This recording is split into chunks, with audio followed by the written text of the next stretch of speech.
Колку е ваше мислење дека е можеби малце културолошки проблемот кај нас во дигитализација што не кочи, на страна од самиот технички аспект?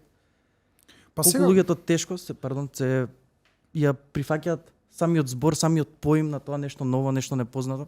Колку е таа страна? од една страна, ние бевме меѓу првите држави во поширокиот регион до 2013-14 година кои што имаа многу добар пристап до интернет.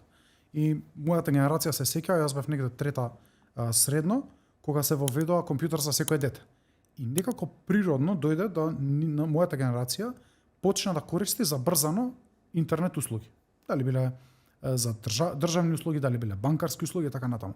До 2015 на пример бевме прва држава која што го дигитализираше целосно катастарот, што значи дека целата држава го попиша својот имот, што има во дигитален формат. И тоа беше револуција која што ние не ни разбиравме колку е понапред од другите држави. Но за жал 2015 година јас секогаш ја ставам како една точка со почетокот на политички кризи, потоа корона криза, фискална, финансиска, енергетска криза, како да се подзаборави овој процес на дигитализација и другите држави не претркаа. И денеска имаме подвоеност во општеството на два дела. Едниот дел кој што се уште се сеќава на тоа време и кој што па е напреден и сака да ги користи дигиталните алатки и затоа ќе видите илјадници луѓе кои што користат банкарски услуги преку телефон или друг вид на приватен сектор услуги преку телефон, и имате една генерација која што остана некако оттурната настрана и не успеа да се прилагоди на тие процеси, и за тоа е виновна државата, не е виновен некој поединец или некоја институција конкретно, затоа што државата некако зата и зад приватниот сектор.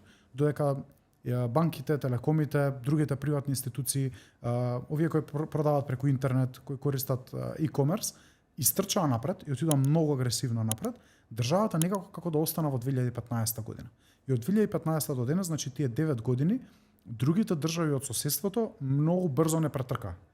И они сега прават многу сериозни напори во процесот на дигитализација за кој што ние заостануваме. Сега нашата цел како влада е да го прескокнеме тој Рубикон и да му помогнеме на приватниот сектор да истрча исто така брзо напред. Потенцијалот, пак ја кажам, го имавме затоа што го имаме тоа сеќавање во главата сите ние дека некогаш сме ги имале овие процеси. Не е ни ова нас нешто заборавено и сега само треба да систематски начин да им се посветиме за да ги вратиме во живот.